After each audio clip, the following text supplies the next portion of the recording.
Good morning, सुप्रभात, केम छो। क्या हाल चाल आप सब लोगों के? उम्मीद है बेहतर होंगे। एक बार क्या होता है कि एक प्रोफेसर रहते हैं। वो प्रोफेसर जो है वो एक जैन मुनि के पास जाते हैं। जैन मुनि एक जैन धर्म होता है जो बौद्ध के समान ही मिलता जुलता धर्म है, चीन में जिसको बहुत मानते हैं लोग बाग। तो उनके पास जाते हैं वो, चीन जापान में मानते हैं इसको। तो उनसे बोलते हैं भाई कि मुझे जो है वो थोड़ा ज्ञान दीजिए, मुझे ज्ञान प्राप्त करना है आपसे। तो वो जैन मुनि क्या करते हैं, प्रोफेसर से बोलते हैं कि ठीक है भाई, आप आइए हमारे साथ चाय पीजिए, हम आपको जो है फिर उसके बाद डिसाइड करेंगे कि आपको हम कितना ज्ञान सिखा सकते हैं, कितना हमारे पास में है देने को आपको। तो वो प्रोफेसर को चाय सर्व करते हैं। तो चाय में वो एक पूरा कप भरने के बाद जब कप पूरा भर चुका होता है तब भी वो चाय डाल रहे होते हैं उसमें, और चाय बाहर फैल रही होती है। तो प्रोफेसर को देख के बड़ा आश्चर्य होता है। प्रोफेसर बोलते हैं उनसे कि भैया ऐसा है कि ये आप का कप चाय का भर चुका है पूरा मुनि जी, और ये चाय तो बाहर फैल रही है। तो उसने कहा बिल्कुल सही, तुमने एकदम सही देखा और सही ऑब्जर्वेशन किया तुमने। कप पूरा भर चुका है और कप में और चाय डालने पर वो चाय फैल रही है। ऐसे ही कई लोग ऐसे होते हैं जो अपने अंदर ज्ञान का इतना भंडार लेकर आते हैं कि उसमें नया ज्ञान डालने की संभावना ही नहीं होती है।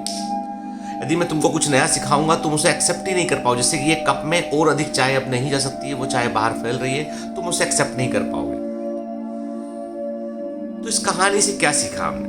दरअसल क्या होता है कि आप में से कई सारे लोग मुझसे क्वेश्चन करते हैं कि क्यों ऐसा होता है कि कॉम्पिटिटिव एग्जामिनेशन में सबसे अच्छा अटेम्प्ट पहला अटेम्प्ट होता है। क्यों ऐसा बहुत सारे लोग कहते हैं कि freshers are doing good in examinations के। क्यों ऐसा लोग कहते हैं कि पहला अटेम्प्ट सबसे बढ़िया अटेम्प्ट होता है? क्योंकि उसके पीछे कारण है। कारण ये है कि पहले अटेम्प्ट में व्यक्ति को ये पता होता है कि मुझे आता नहीं है, मुझे सीखना है, मुझे सीखना है और मुझे कुछ करना है, ठीक है। और उसके पास खोने को कुछ नहीं होता है, तो वो उसका अपना बेहतर देने की कोशिश करता है। लेकिन जब आप एक अटेम्प्ट दे चुके होते हैं, 2 अटेम्प्ट दे चुके होते हैं, तो आपको लगता है कि आपको आता है।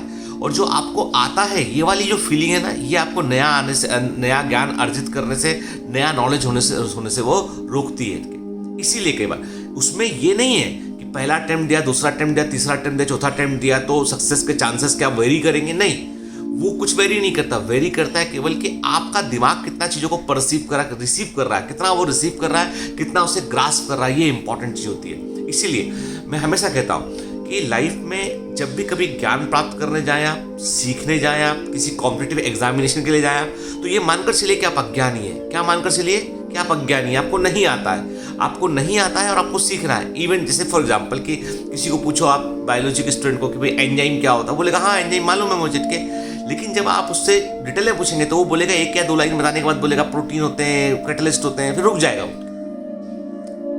कई लोगों को क्या है, ज्ञान तो है लेकिन वो फोरा ज्ञान है, सुपरफिशियल नॉलेज के। सुपरफिशियल नॉलेज कॉम्पिटिटिव एग्जामिनेशन में काम नहीं करता है। हमको हमेशा, मैं हमेशा कहता हूं आपसे कि एज ए टीचर मैं भी अपने आप को हमेशा ये पाता हूँ कि मेरे को भी बहुत सीखने की ज़रूरत है और मैं हर दिन अपने आप को इम्प्रूव करने की कोशिश करता हूँ, और ये मेरी पूरी ज़िंदगी करता रहूँगा। मेडिकल प्रैक्टिस से मुझे जो है वो कई साल हो गए। मैं 2001 से प्रैक्टिस में हूँ, 19 साल मुझे प्रैक्टिस में हो गया है। डायबिटीज़ की प्रैक्टिस करते मुझे 15 साल हो गया है। लेकिन आज ही मैं मानता हूँ कि मुझे बहुत कुछ सीखना बाकी है। क्यों डॉक्टरी में हमेशा प्रैक्टिस वर्ड यूज़ करते हैं, परफेक्शन वर्ड यूज़ क्यों नहीं करते? क्योंकि डॉक्टर को हर दिन सीखना होता है। तो हमेशा जब तक आपके मन में ये बात रहेगी, सबकॉन्शियस में ये बात रहेगी कि मुझे सीखना है, मुझे अभी आता नहीं है, मुझे ज्ञान की और तलाश है, तो आप ज्ञान खोजते रहेंगे। याद रखिए, गीले कपड़े को आप और अधिक गीला नहीं कर सकते। आप कपड़ा जो ऑलरेडी गीला है, पानी लग चुका है, वो और गीला नहीं होगा उठ के।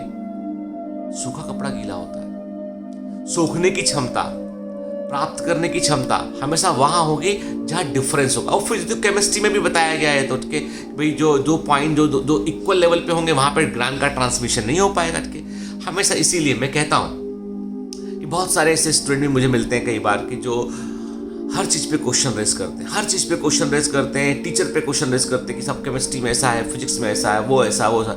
नहीं, जब आप जज करने लगे हैं मतलब आपने अपना ज्ञान का स्तर आपने उनके बराबर आप कंसिडर करके चल रहे हैं। जब तक आप लोगों को जज करेंगे तब तक आप उनसे प्रेम नहीं कर पाएंगे, उनको आप फॉलो नहीं कर पाएंगे।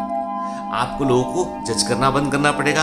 आपको ये मानकर चलना पड़ेगा कि मेरे पास में अभी कमी है और मुझे सीखना है। क्योंकि देखिए, ज्ञान एक ऐसी चीज़ है जहाँ पर कमी महसूस करने पर आप और ज्ञानी बन जाते हैं। आपको जब लगता है ना कि मेरे पास कम है ज्ञान, मुझे और प्राप्त करना है, तो आप नॉलेज प्राप्त करेंगे, आप और नॉलेजेबल बनेंगे आपके। लेकिन जब दम आया, ऐसा लगा कि मेरे को सब कुछ आता है, आई एम द बेस्ट, समझ लीजिए, आप चोटी पे पहुंचने के बाद आप नीचे आ रहे हैं आपके। जिस व्यक्ति ने घमंड किया, जिस व्यक्ति ने अपने आप को बोला कि मुझसे बेहतर दुनिया में कोई नहीं है, आप समझ लीजिए कहीं ना कहीं कोई बेहतर विकल्प बन चुका है, और बहुत जल्दी वो ये शब्द जो है उस पर उन्हें अफसोस करना पड़ेगा। मैं सबके लिए ये बात कहता हूँ, चाहे कोई कितनी ही चोटी पे क्यों ना हो। मुझे कुछ दिन पहले कोई व्यक्ति मिले थे जो रिलायंस में काम करते हैं, बड़ी पोस्ट पे हैं वो, मुकेश अंबानी जी के काफ़ी क्लोज हैं। वो बताते हैं कि इतने अमीर आदमी होने के बावजूद 16-16 घंटे काम करते हैं, हर काम पे खुद नज़र रखते हैं, उनके हर चीज़ पे खुद नज़र रखते हैं। इतना अमीर आदमी, क्या जरूरत है 50 लोग लगाते काम में वो। तो वही ऊर्जा जो होती है ना, उसको आपको जो है सही जगह पे इन्वेस्ट करना पड़ता है, तो आपको उसके रिटर्न्स मिलते हैं। तो हमेशा जब भी कोई कॉम्पिटिटिव एग्जाम की तैयारी कर रहे हो, कुछ सीखना चाह रहे हो, तो हमेशा ये मानकर चलिए कि आप भरे कप के समान मत जाइए आपके। आप अपने गुरु की बात को अक्षरश फॉलो कीजिए। हो सकता है कई बातें आपको बचकानी लगेंगी उसमें, लेकिन फॉलो कीजिए, क्योंकि गुरु गुरु होता है, उसे पता होता है कि किस दिशा में आपको लेके जाना है। Have a great day, all the best.